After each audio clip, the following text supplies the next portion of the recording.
Van York, and welcome to Kennedy Square in Detroit. It started back in February, it built through the summer months, and it finally climaxed in October when the Detroit Tigers wrapped up the 1984 World Series. Thousands of people have gathered here in Kennedy Square to honor the Bless You Boys. Tom Monahan will be here, the owner of the Detroit Tigers. Dick Burton is here emceeing. Alan Trammell will be speaking for the Tigers. A number of Tiger dignitaries will be here, along with City of Detroit dignitaries. And that is tonight, an Omni edition of the Detroit Tigers, The Celebration.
On their side, fantastic fans and hometown pride. Greenberg, Cobb, and K-Line too. Tiger heroes who came through.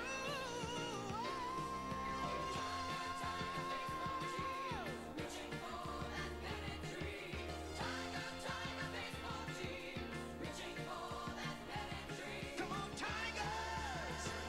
Detroit Tigers! My Tiger baseball team. Tiger baseball team. Reaching for that pennant dream. Tiger baseball team. Reaching for that pennant dream. Come on, Tigers! Detroit Tigers! My Tiger baseball team. Tiger baseball team. Reaching for that pennant dream. Back on opening day, we went down to Tiger Stadium and talked to the voice of the Tigers, Ernie Harwell and George Kell. We got their predictions on what they thought was going to happen with this 1984 Tiger team, and it all came true. With me now, Ernie Harwell, the radio voice of the Detroit Tigers. Ernie, thanks for being with us this morning. Beautiful day down here. Is going to be a sellout. You've seen a lot of opening days. This has still got to be a special one, though, because the Tigers are going to be in it. It's got to be a good one, Dan, mainly because we got such great weather, and also the Tigers are 5-0. So two perfect situations, and we're all hoping that it continues on and the Tigers can make it even more perfect by winning this afternoon. You think the acquisitions of Hernandez and Darrell Evans just kind of gave this team a little more confidence, made them feel, even along with making them more talented, made them feel that, hey, we've got it now. We've got the team to go over the top? Yeah, that's a very good point. I think especially Hernandez, because Evans, we were getting sort of used to having him through the winter, and that was great, but everybody was saying the Tigers needed a little shoring up of the bullpen. And I felt like sooner or later they'd go out and get somebody, and I was happy about Hernandez because I'd heard so many good reports on him from Whitey Herzog and a lot of guys around the National League. And I think you're right about that. I think it's given the guys a new confidence, and they seem to be on a roll. This should be fever pitch today. Morris with a no-hitter on national television, 52,000. Even the obstructed view seats are sold out. This is going to be an exciting one today. Yeah, it's going to be great. I just hope that the Tigers play well. You never know the outcome of a game, but you like to see them play well before a big crowd.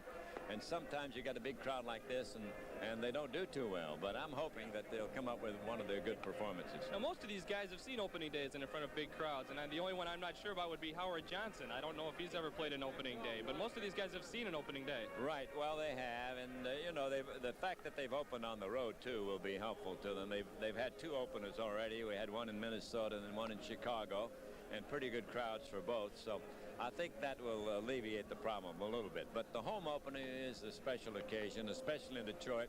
It's a big social event. It's all over the papers, all over town, and it's just great to be a part of it. Any predictions from Ernie Harwell in the end of the season? Well, for the first time since I've been here, I've really gone out and said I thought the Tigers were going to win. And I really believe that. Before, I was a little bit conservative. I didn't think so. Last year, I picked them for 4th place, and they fooled me. This year, I really think they're going to do it. I'm here with George Kell, now the television voice of the Detroit Tigers. Thanks for being with us today, George. I appreciate it. Dan, I'm glad to be with you. Opening day, this is special compared to all of them. In other cities and other places, this has got to be the best place for opening day. Oh, absolutely. They do it up better here in Detroit, and that's because of the people. People get all excited all winter. They look forward to opening day. And then when you have a day like this, well, it just caps it off. They have parties, what they call block parties, the bars and the restaurants, and everybody starts gathering at 8 and 9 o'clock in the morning, getting ready to come to the ballpark. Some of them won't come in here till about the 3rd inning either, but that's what makes it great. I've seen a lot of opening days, but Detroit's the finest. The start the team's got off to this year has got to really help the enthusiasm, because a lot of times they open up the season at home. They've never come home 5-0 and opened up the season, so this is really going to help the excitement. Now listen, this is quite an achievement for this ball club. They open on the road 5 ball games. They beat Minnesota 2 straight, and everybody said, well, they should beat Minnesota, but Baltimore didn't. They lost 3 in a row there. But now you're going into Chicago, who won their division by 20 games last year, and they sweep that ball club. And really, it looked, just looking at it, it looked like they had Chicago outclassed in every phase of the game. So we should be excited. Anybody that's a Tiger fan should be excited. This ball club has played well on the road. They're coming home to open 5-0, and it's just going to be a great day, win or lose. People have got to be excited for all season then. I mean, coming down the stretch, we've got all Eastern Division teams in September, and it's going to be a hot pennant race. It will be. You don't know what's going to happen over the long haul. Injuries play such a key part in this game and in a pennant race. And if the Tigers or any other club lose a couple of key men, it could change the whole outlook.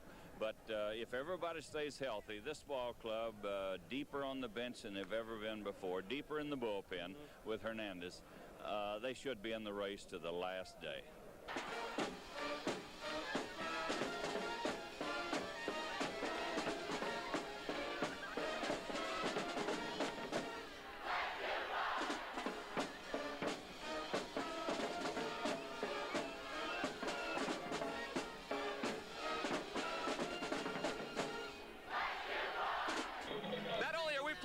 To be here this afternoon, but so are 3 teaching assistants out of the Garden City Public Schools. What is your name?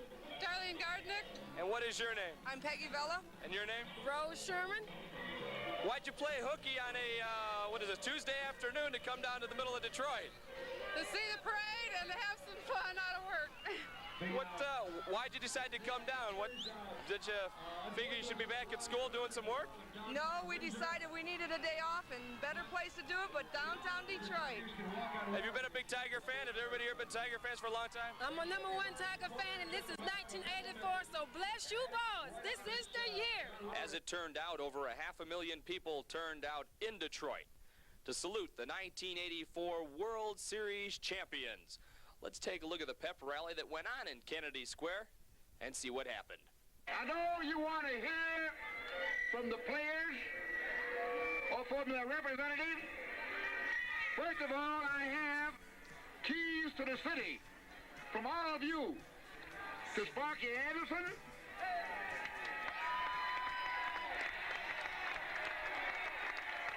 Tom Moynihan,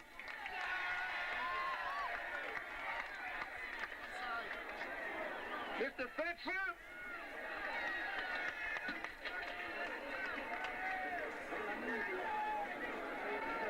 and last but not least, of course, Alan Trammell. Is he here?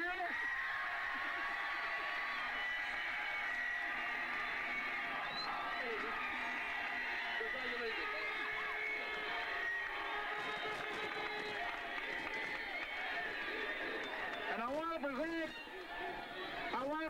to Alan Trammell, on behalf of the city, a proclamation to the world champion Detroit Tigers.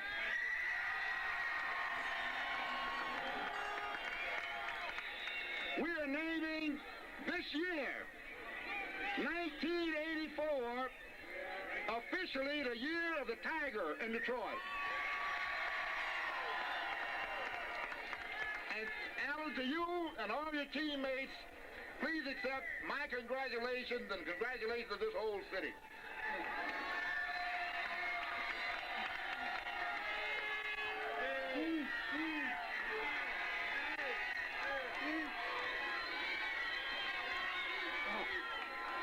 I don't think you can hear me because my voice is gone, I think, just like a lot of yours. This is very special in my life, along with our ball players. This was a unique year. We're very proud, and thank you for coming. Thank you very much.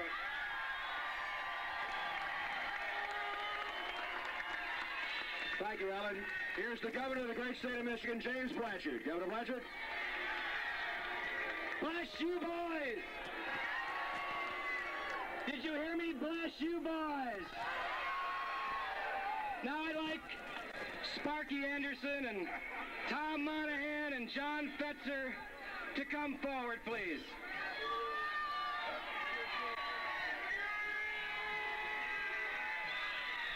Ladies and gentlemen, on behalf of the 9 million people of the great state of Michigan, we would like to declare this officially Detroit Tiger Week, and we thank you for sharing your dream with us. Thank you. I want you to say something.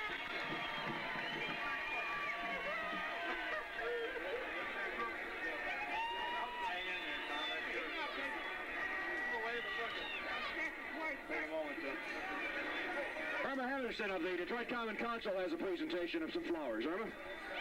Sparky, come here. On behalf of the little lady over there who represents everybody over here, to you, for all of the Tigers that we love. Everybody loves them.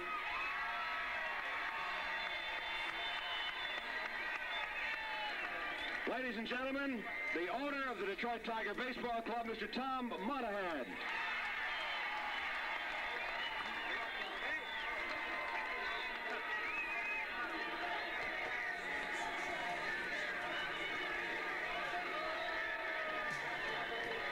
Thank you.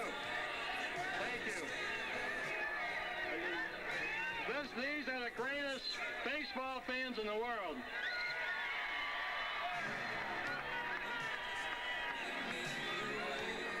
And you have a governor who's a great baseball fan.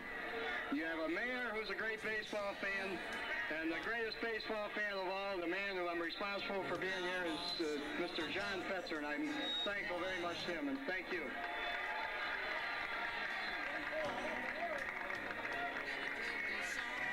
And now the only man to ever win the World Series in both the American and National Leagues. Here's Tiger manager Sparky Anderson.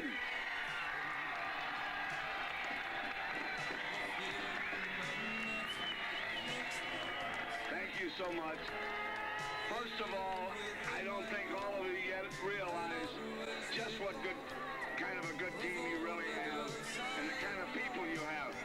They will not only win this year, they'll win again in '85. Thank you.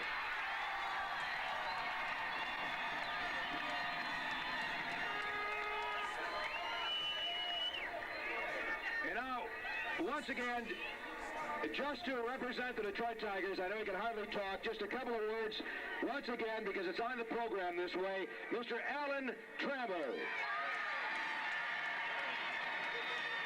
Alan? Now, when you get Alan, you're going to have to stall around one. You can call somebody else My speech. Those were some tough words coming from Sparky. I'm not thinking about 85 right now. I think all of us would just like to relax and celebrate. We've earned it this year. We've earned it. We are number one. Thank you. We're the best in '84. Thank you all for coming.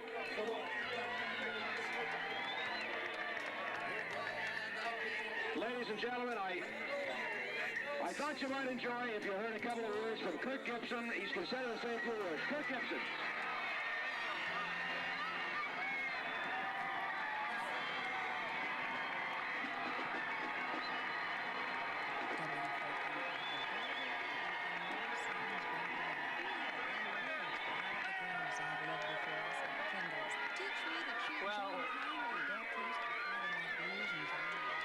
it's hard to really realize what to say. I think a lot of you people have been around a long time, and I think you all agree that Detroit and the Detroit Tigers and Kirk Gibson, we've all come a long way together. And there's one special moment that happened in the World Series when I think we all felt it was really clinched, and let's hope that we'll all see this famous pose again. Yeah!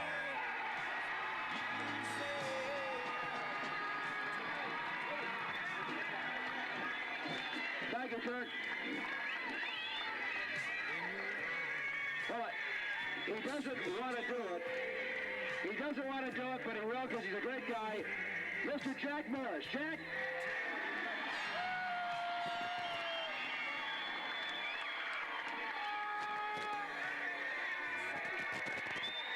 Thank you, Jack. First of all, I just want to say I'm not going to run for mayor. I'm not much of a speaker. I'm trying to go hunting sometime this afternoon. There's a couple of my teammates that aren't here to enjoy this right now, and I just want you to remember them. Lou Whitaker and Chet Lemon were not allowed to make it. Without them, we wouldn't be here today. These are the greatest bunch of guys in the world right here, and they've helped me a lot. Without them, I couldn't have won the 2 series games that I did win. I love you all. Thanks.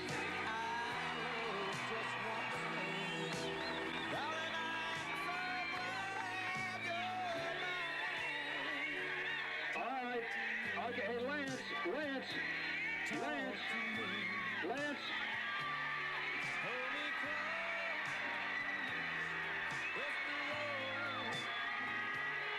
Here's Lance Bush.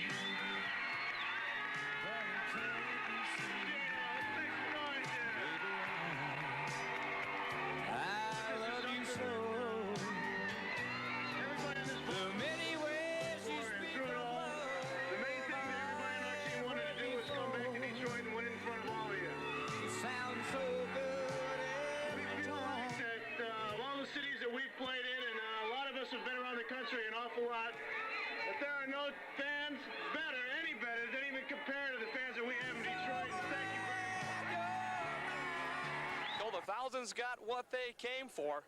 People came from all over Detroit and all over Michigan to see their heroes, the Detroit Tigers, and that's exactly what they got.